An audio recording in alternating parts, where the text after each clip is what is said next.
Alafia. I'm Philip Neimark. I'd like to welcome you to this week's iteration of the weekly Ifascope.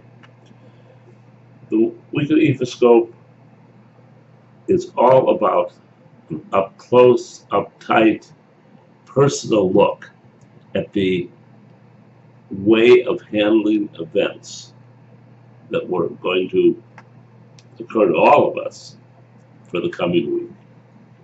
It's not about those events specifically, because it's almost an infinite variety for different people. So, therefore, we will save that for individual divination.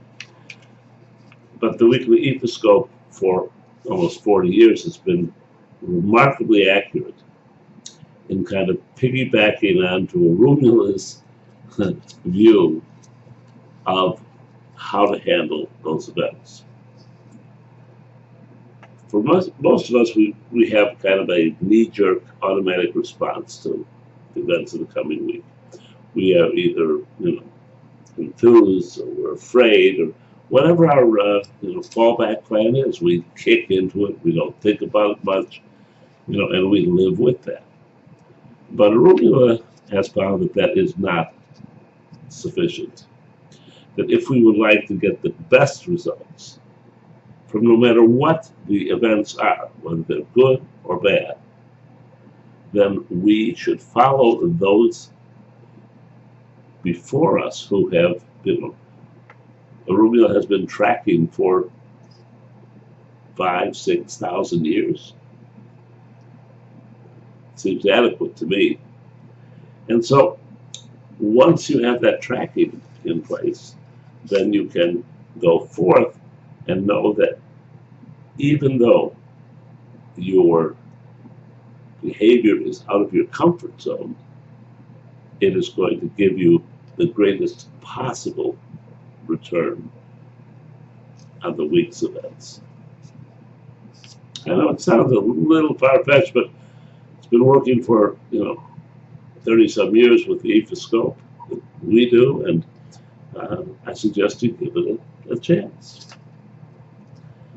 In the meantime, this week was kind of a disappointing configuration of Odu's, because it comes with it. Odu Ofu Meiji. That's certainly not disappointing.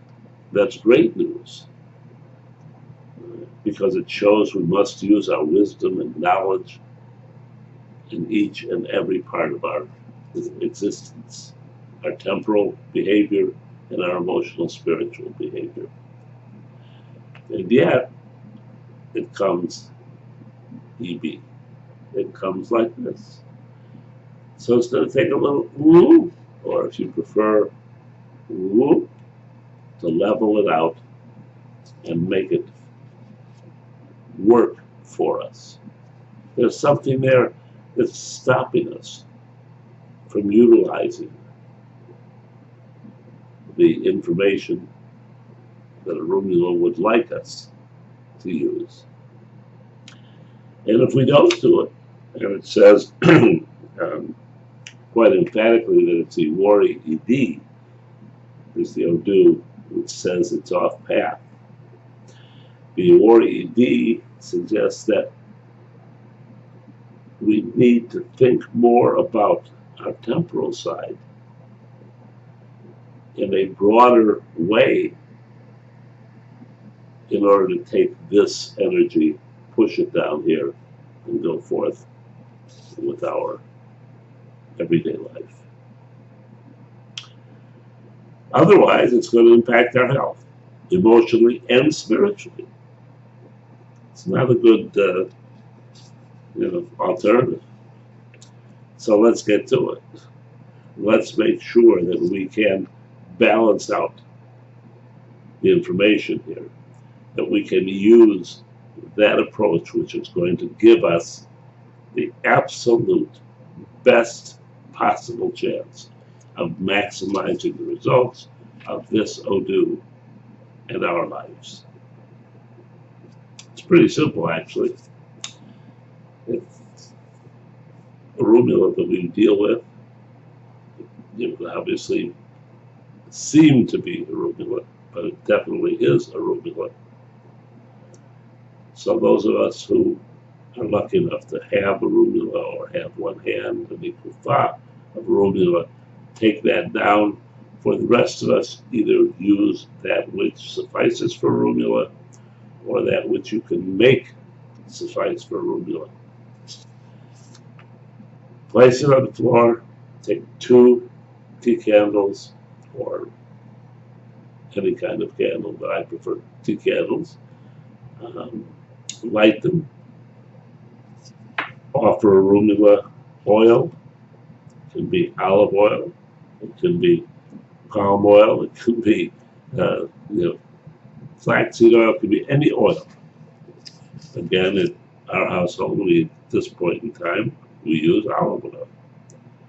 It's clean. If we should spill a little on ourselves, it's cleanable. And it works quite well, but you can use whatever, excuse me, you want to use, as long as the oil is there.